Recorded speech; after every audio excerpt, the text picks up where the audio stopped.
আল্লাহর একজন পয়গম্বর, তার নাম হলো মুসা কালিমুল্লাহ। আল্লাহর পয়গম্বর আল্লাহকে ডাক দিয়ে বললেন, আল্লাহ, ও আমার আল্লাহ, আমার সাথে জান্নাতে যাবে কে? আল্লাহর পয়গম্বর মুসা কালিমুল্লাহ যখন বললেন, আল্লাহ, কাল কিয়ামতের ময়দানে যেদিন বিচারের ফয়সালা হবে, বিচারের মাঠ যেদিন কায়েম হবে, বিচার হওয়ার পরে আমার সাথে জান্নাতে যাবে কে? আল্লাহ ডাক দিয়ে বললেন, তোমার সাথে জান্নাতে যাবে একজন কসাই। আল্লাহর পয়গম্বর মুসা কালিমুল্লাহ আল্লাহকে ডাক দিয়ে বললেন, আল্লাহ, আমি নবী মানুষ, আমার সঙ্গী হওয়ার কথা ছিল নবী, কেন কেন কেন আমার সাথে কেন একজন কসাই যাবে? এই কসাইটার বাড়ি কোথায় আর ঠিকানাটা কোথায়? আল্লাহ আপনি আমাকে জানাই দেন, আল্লাহ আপনি আমাকে জানাই দেন, আমি সশরীরে দেখব সে এমন কি আমল করে। ও হাবিবপুরের ভাইয়েরা, আল্লাহর পয়গম্বর মুসা কালিমুল্লাহর যদি জানার দরকার থাকে, আপনাদের শোনার দরকার আছে না নাই? ও ভাইরা আমার, ওই যে বললাম আল্লাহর পয়গম্বর মুসা কালিমুল্লাহ আল্লাহকে যখন বললেন, আল্লাহ, সেই কসাইয়ের ঠিকানাটা আমাকে একটু জানাই দেন, আমি একটু দেখবো সে এমন কি আমল করে, এমন কোন আমলের বিনিময়ে একজন পয়গম্বরের সঙ্গে আপনি জান্নাত ঘোষণা করে দিয়েছেন। আল্লাহর পয়গম্বর মুসা কালিমুল্লাহ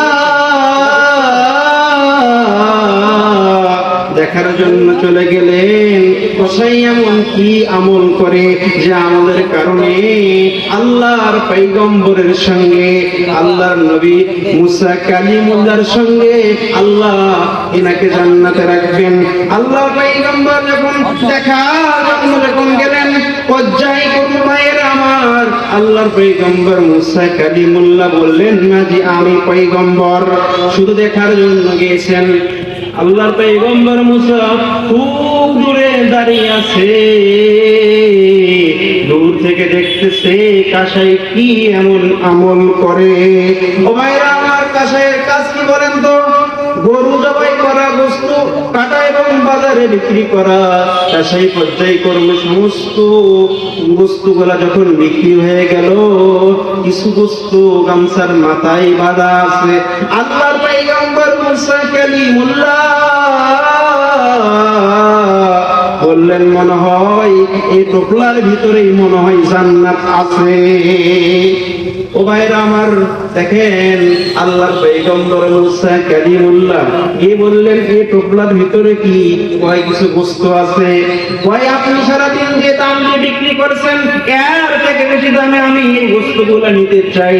কসাই ডাক দিয়ে বললেন, ভাই, আমি আপনাকে চিনি না, আমার বাড়িতে আমার মা অসুস্থ, এই বস্তুগুলা আমি আমার মাকে খাওয়াবো। সুবহানাল্লাহ। আল্লাহ পয়গম্বর যখন এরকম কথা বললেন, পয়গম্বর যখন বললেন এই বস্তুটা আমাকে দিয়ে দেন, সেই কসাই বললেন, না না না, আমার মা অসুস্থ, আমি মাকে খাওয়াবো। এবার যখন বললেন, আল্লাহর পয়গম্বর মুসা কালিমুল্লাহ বললেন, ভাই, আমি পথহারা মানুষ, একটা রাত আপনার বাসায় আমি থাকতে চাই। হুজুর, কোনো ব্যাপার না, চলেন চলেন। আল্লাহর পয়গম্বর মুসা কালিমুল্লাহ তার নিজের পরিচয়টা গোপন রাখলেন। দেখি তো কসাই বাসায় গিয়ে কি করে আর কি আমল করে, যে আমলের কারণে রব্বুল আলামিন জান্নাত বরাদ্দ দিয়েছেন। আল্লাহর পয়গম্বর মুসা কালিমুল্লাহ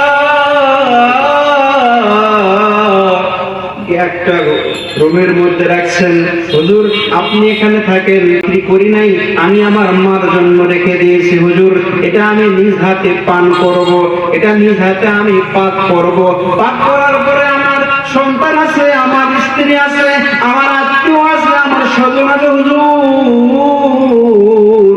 এই খাবারটা আমি কারো মুখে দিব না, আমার অসুস্থ মার মুখে সবার আগে আমি তুলে দিয়ে দিব। খাবারটা খাওয়া শেষ করে দোকানে হাত উত্তোলন করে বলতেছেন, আল্লাহ,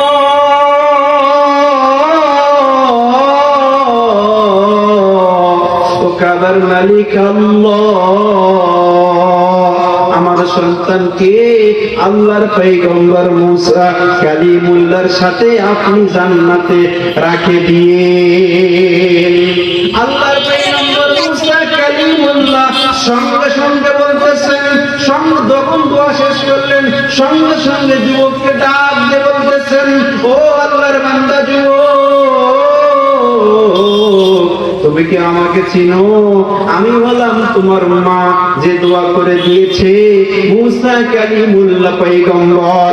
আমি হলাম সেই পয়গম্বর, এই কারণে তোমার মা যে দোয়া করে দিয়েছে, এই দোয়ার বিনিময়ে আল্লাহর পয়গম্বরের সঙ্গে আল্লাহ তোমাকে জান্নাতের ফয়সালা রব্বুল আলামিন করে দিয়ে দিবে।